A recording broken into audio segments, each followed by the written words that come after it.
வணக்கம். பரங்கிப்பேட்டை ருஷியஸ் பேசுகிறேன். எல்லாருக்கும் வணக்கம். வந்து இந்தியாவில் எங்கே பார்த்தாலும் அக்கிரமங்கள், அதர்மங்கள், அயோக்கியத்தனங்கள், திருட்டுத்தனங்கள், மோசடிகள் சொல்லிட்டு மக்கள்லாம் ஐயோ ஐயோயோன்னு சொல்லி உண்மையாக மக்கள்லாம் கத்தி கொண்டு இருக்கக்கூடிய ஒரு சூழ்நிலையை நம்ம கண்ணால் பார்க்குறோம். இந்த ஒரு சூழ்நிலையில் தான் கல்கி அவதாரம் வெளிப்படுவதற்கான ஒரு அமைப்பாக தெரிய வருகிறது. இந்த சூழ்நிலையும் ஒத்துப்போகுது.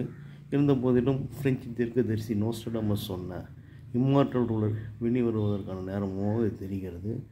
இதெல்லாம் நம்ம பார்க்கும்போது நிறைய கிரமங்கள் அதர்மம் தலை தூக்கிட்டு இருக்கும்போது தர்மத்தின் நினைவனாட்ட நான் இந்த பூமியில் தோன்றுவேன் என்று மகாவிஷ்ணு சொல்லியிருக்கார். அவரது 10வது அவதாரம் கல்கி அவதாரம் வெளிப்படக்கூடிய தருணமாக தெரிகிறது.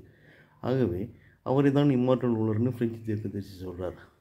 அவரை தான் கிறிஸ்தவர்கள் இயேசுவின் 2ஆம் பிறப்பு என்று சொல்கிறார்கள். அவரை தான் புத்தர்கள் அவருடைய மறுபிறப்பு என்று சொல்கிறார்கள். அதே தான் வந்து இஸ்லாத்தில் மகதி நபிகள் என்று சொல்கிறார். இப்படி ஒன்று சொல்லி கொண்டு இருக்கிறார்கள். அதை இருக்கட்டும், அவர் எவராக கூட இருக்கட்டும், இன்று எங்கே பார்த்தாலும் அதர்மங்கள் தலை தூக்கி இருக்குது, அயோக்கியத்தனங்கள், திருட்டுத்தனங்கள் இருக்குது.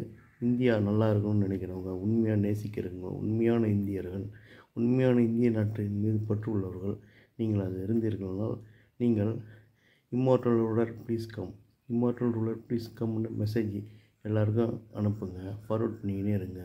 அது 1 கோடி பேர்கிட்ட சேரும் போது கண்டிப்பாக அந்த இம்மார்டல் ரூலர் வெளியே தோன்றுவார்.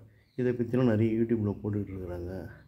அந்த இம்மார்டல் ரூலர் இந்த நாட்டையும் இந்த உலகத்தையும் காப்பாற்றுவார் என்பது என்னுடைய நம்பிக்கை.